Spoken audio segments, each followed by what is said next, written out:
तो world wide level पर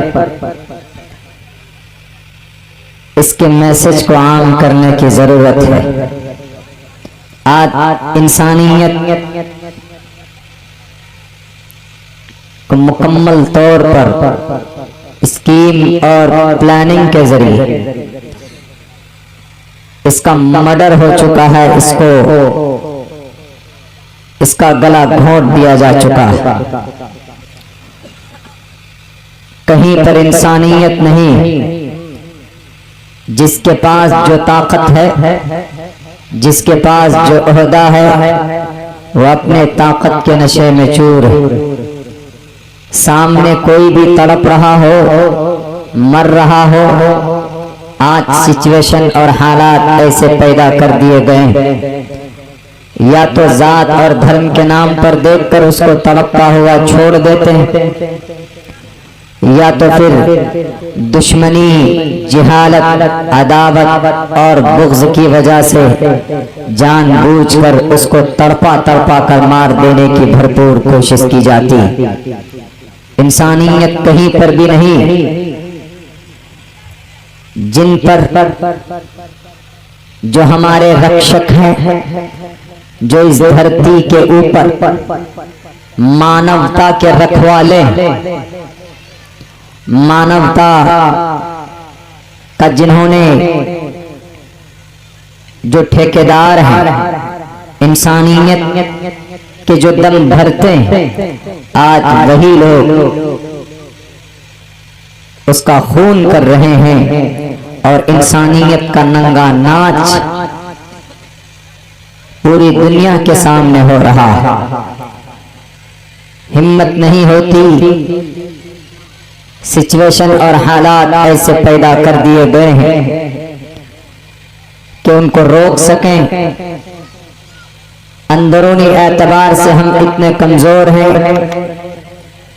कि हमारे सबके सर पर आसमान के ऊपर जो एक सुपर पावर ताकत बैठा है, हमारे आमाल इतने गंदे हो चुके हैं कि हम अपना एप्लीकेशन, अपनी शिकायत उसके पास अगर करते हैं तो वो एक्सेप्ट और कबूल नहीं होती।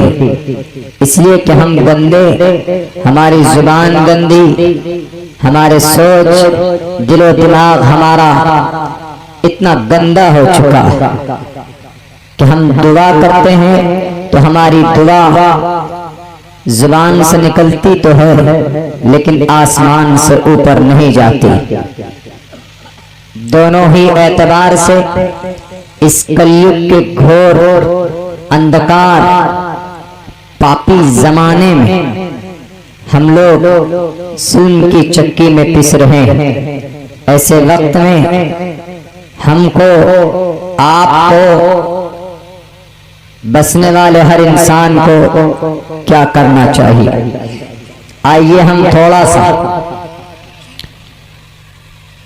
इसके ऊपर रोशनी डालने की कोशिश करते हैं और समझाने की मुकम्मल तौर पर मैं जतन करूंगा। एतकाद और एतमाद को बहाल रखते हुए मैं कोशिश करूंगा कि इंसानियत के पैगाम को पूरी दुनिया तक हम सब मिलकर पहुंचा सकें।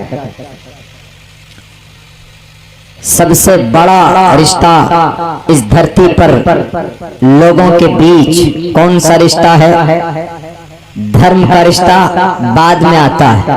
सबसे पहले जो रिश्ता आता है इंसानों के बीच में, वो इंसानियत का रिश्ता आता है। आज अभी हम रास्ते पर आ रहे थे, आपके इस हरगांव से 3 किलोमीटर बिफोर, 3 किलोमीटर पहले एक बाइक वाले का बड़ा भीषण एक्सीडेंट हुआ हमारे नजरों के सामने। लेडीज उसके पीछे बैठी हुई थी, उसको शायद कुछ नहीं हुआ, लेकिन जो लड़का चला रहा था या तो उसका हस्बैंड होगा या उसका बेटा होगा, वो सड़क पर गिरा, हेलमेट नहीं था, शायद उसके सर में चोट आई होगी, लेकिन वो औरत जो थी वो चिल्ला रही थी कि मदद कीजिए। इतने में बहुत सारी गाड़ियां वहां पर खड़ी हो गई। ये जो बहुत सारे लोग वहां पर खड़े हुए, किसी ने हाथ किसी ने पैर पकड़कर गाड़ी में सवार करके उसको सीतापुर की किसी मेडिकल या किसी हॉस्पिटल के अंदर लेकर गए। ये जो लोग वहां पर जमा हुए, लोग वहां पर पहुंचे, ये इसी को बोलते हैं इंसानियत, इसी को बोलते हैं मानवता, इसी को बोलते हैं ह्यूमैनिटी, इसी को बोलते हैं इंसानियत। और ये चीज आज इस धरती से उठती चली जा रही है, बल्कि उठ नहीं रही है, उठाने की कोशिश की जा रही है। सिर्फ हिंदुस्तान में नहीं, पूरी दुनिया के अंदर से जंगल राज, जंगली भेड़िए हर तरफ बैठे हुए। आप ये कह सकते हैं कि दूध की रखवाली बिल्ली को दे दी गई।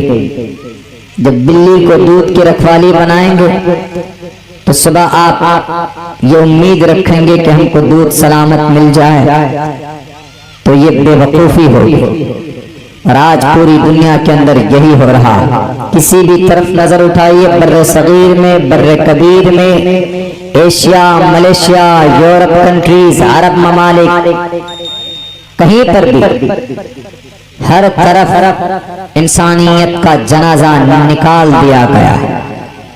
कमजोर, निहत्थे, लाचार, उनकी इज्जत और आबरू से लोग आज खेल रहे हैं।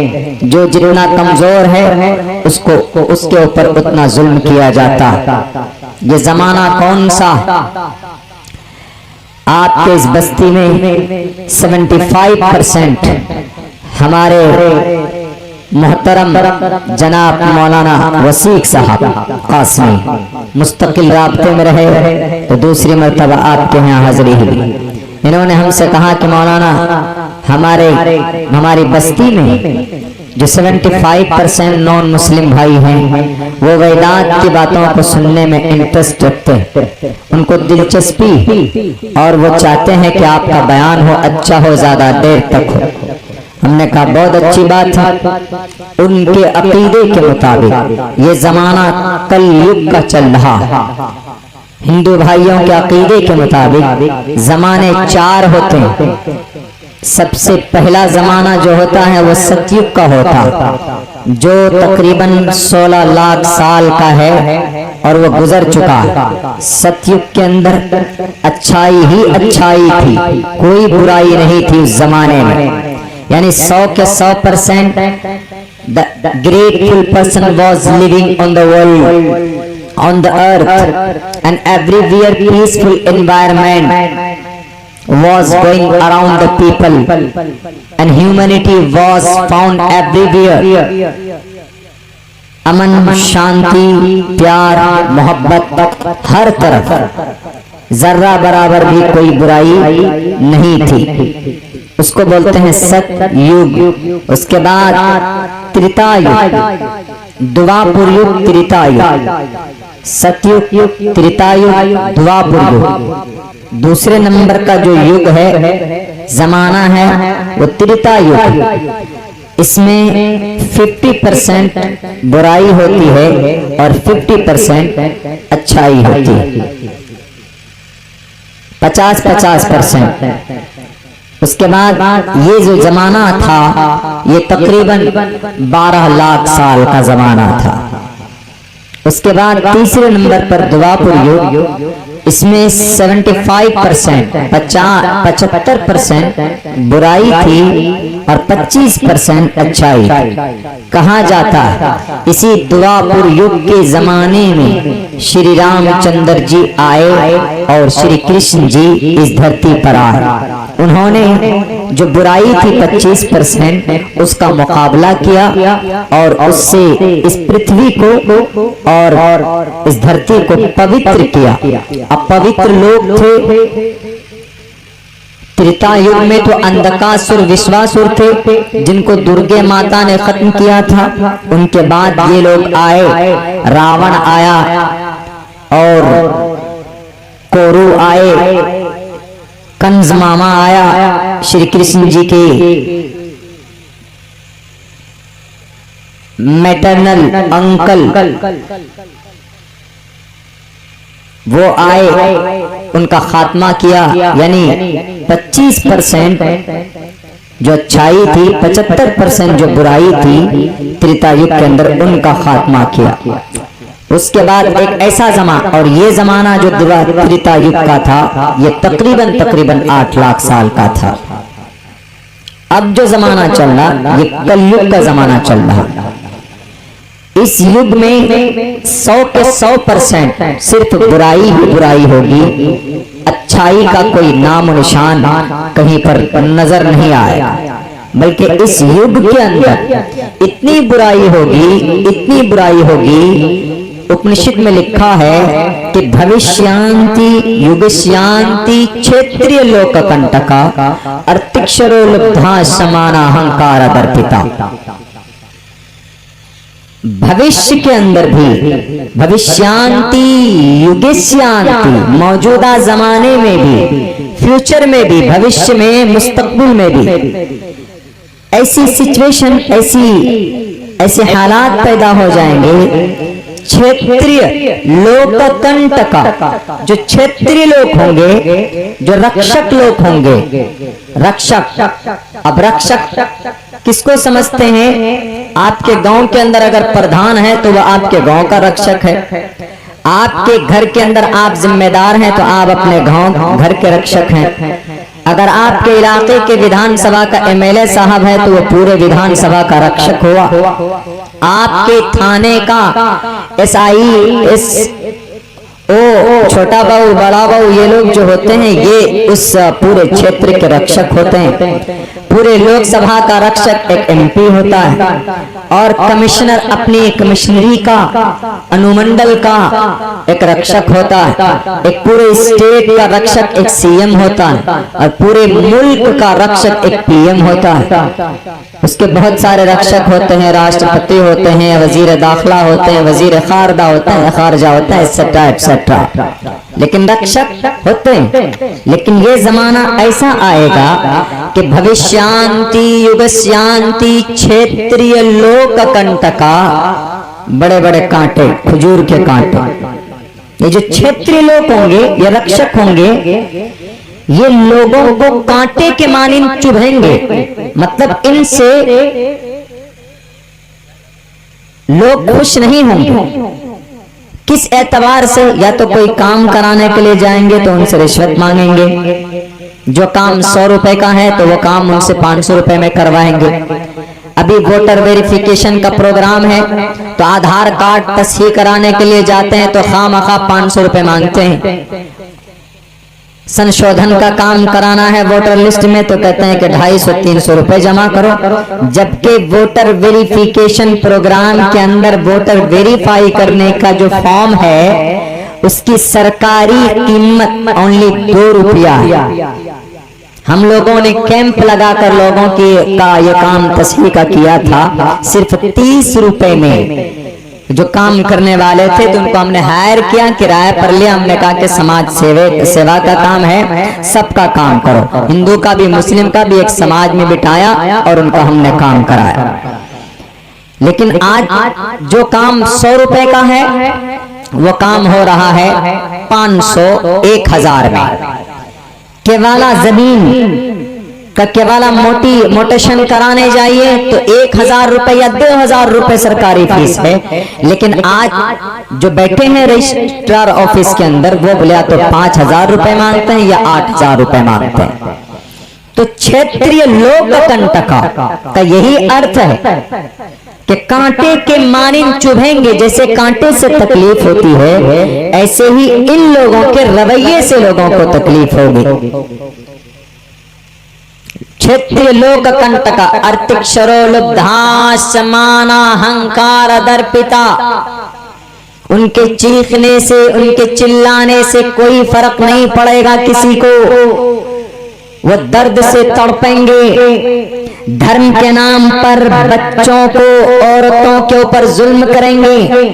उनकी चीखो पुकार अर्तिक्षरोलुब्धास, उनके चीखो पुकार उनके कानों में पहुंचेगी, उनकी आवाज पहुंचेगी, लेकिन उनके बदन का कोई हिस्सा नहीं हिलेगा। वो वही करेंगे जो उनको करना। ये एक ऐसा जमाना आएगा। कलयुग की डिफिनेशन हमने बताया कि कलयुग एक ऐसा जमाना है कि इस कलयुग के अंदर इतने जुल्म होंगे। अच्छा, इस जुल्म को मिटाने के लिए फिर क्या होगा? इन मजालिम के खात्मे के लिए होगा क्या? यदा यदा ही धर्मस्य ग्लानिर्भवति भारता अभ्युत्थानम धर्मस्य तदात्मानं सृजामहम्। तो कलयुग के अंदर बुराई को खत्म करने के लिए, इस कलयुग के अंदर अच्छाई के इम्प्लीमेंट के लिए, निफाज के लिए, इम्प्लीमेंशन के लिए कौन आएगा? वो ऊपर जो देव महान बैठा हुआ, वो किसी को भेजेगा और इस कलयुग के अंदर अच्छाई का रास्ता लोगों को दिखाएगा। अब मसला ये है कि वो आएगा कौन, वो होगा कौन? क्या वो आया या आने वाला है? आया या आने वाला है? अब हमें ऐसे वक्त में इस घटा टोक, जुल्म सितम, हर तरफ इंसानियत, इंसानों का, उनके खून को पसीना और पानी से भी ज्यादा जहां पर सस्ता कर दिया गया। इंसानों की जानों की कोई कीमत नहीं रही। मट्टी के नाम पर, जमीन के नाम पर, लकड़ी पत्थर के नाम पर, नकली खुदाओं के नाम पर, जानवरों के नाम पर, इस धरती का नहीं बल्कि इस ब्रह्मांड का सबसे जो महत्वपूर्ण और सबसे जो शक्तिशाली और सबसे जो एक्सेप्टेड एंड रेस्पेक्टेड जो पर्सन, रेस्पेक्टेड जो चीज है वो है इंसान। ईश्वर ने सबसे ज्यादा रेस्पेक्टेड और काबिल एहतराम इस धरती पर अपने तमाम मखलूकात में अगर किसी को बनाया है तो वह इंसान को बनाया है। अल्लाह ने कुरान में कहा भी, लक़द खलक़नल इंसान फी अहसनि तक़वीम। हमने इंसान को बेहतर सांचे में ढाला, हमने इंसानों को सबसे बेहतरीन बनाया है। और इन इंसानों को आज जानवरों से भी घटिया निचले तबके में रख दिया गया। उनकी कीमत कम है, उनके जानों की कीमत कम है, और अपने अपने विश्वास और अपने अपने जो मंसूबे हैं और अपनी अपनी उनकी जो अगराज और मकासिद हैं उनकी कीमत ज्यादा है। चाहे वो कुर्सी की हवस हो, चाहे वो उद्योगपति दौलत की हवस हो, वो दौलत हासिल करने के लिए, कुर्सी पर विराजमान रहने के लिए कोई भी लुटे, कोई भी पिटे। जैसे 85 दिन गुजर गए, वादी के अंदर, घाटी के अंदर लोग पानी के लिए तरस रहे हैं। वादी कश्मीर में कोई उनको पूछने वाला नहीं। यूनाइटेड नेशन के लोगों के मुंह में पट्टियां बांध दी गई है, वो उनको उनकी खबरगिरी करने के लिए आगे नहीं आते। मैं एक्सप्लेन करूंगा आखिर के अंदर, लेकिन ये एक ऐसा जमाना है, इस कलयुग के अंदर कौन आएगा इंसानों को, लोगों को इंसानियत का रास्ता बताने के लिए? आज जो अंधविश्वास लोग दोनों तबके में पैदा हो गए, हिंदू मुसलमानों के बीच में, कैसे ये खत्म होगा? एक आएगा महापुरुष, एक आएगा विश्व सम्मानो, जहां पूरी दुनिया के लोग उनकी इज्जत करेंगे, उनको सम्मान देंगे। पूरी दुनिया के लोग उसको अपना आइडियल मानेंगे कि वो एक आइडियल होगा इस धरती के मानव के लिए, मानवता के लिए। और उन्होंने अपना सब कुछ लुटा कर भी इंसानों को इंसानियत का पैगाम दिया। और वो कौन है? वो ज़ात अक़दस मोहम्मदुर रसूलुल्लाह सल्लल्लाहु अलैहि वसल्लम की ज़ात है। इस कलयुग के अंदर, ये कलयुग 4,32,000 साल का होगा और ये जमाना 5,000 साल गुजर चुका है। 5,000 साल इस जमाने को हो गए। महाजल पलवान वाले मनु के जमाने से, महाजल पलवान वाले मनुस्मृति हिंदू भाइयों के यहाँ कानून की किताब, उनकी मसले की किताब मनुस्मृति है। जैसे मुस्लिम में कुरान और शरीयत है, ऐसे हिंदू भाइयों में शादी ब्याह लेन देन एवरीथिंग, अगर कुछ करना है, anything if you want to do it, करना हो तो आपको मनुस्मृति के तहत करना होगा।